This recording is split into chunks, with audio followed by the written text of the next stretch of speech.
ယောက်ကိုမှတထောင်ခွဲနဲ့ရေကူးကန်ကြဲမှာရေကူးလို့ရမယ့်နေရာလေးရှိရဆိုရင်ရောစိတ်ဝင်စားလား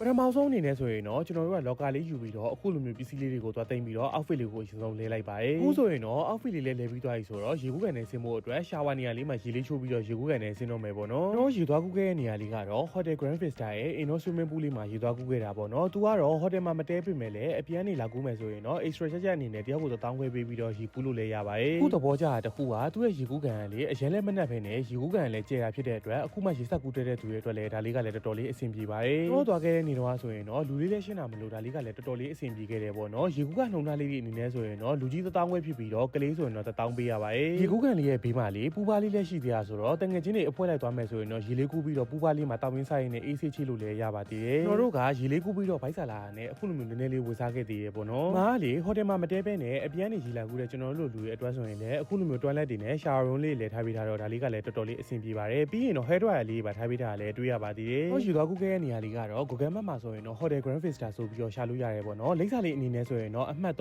အောက်ကြီးမနိုင်လန်အလုံးမီ point ထိပ်အလုံးမျိုးနဲ့ရန်ကုန်မြို့မှာရှိပါတယ်ဒါဆိုရင်တော့ဒီနေ့ vlog လေးကဒီလောက်ပါပဲအားလုံးပဲနောက် vlog တွေမှာပြန်လည်ဆုံတွေ့ကြပါမယ်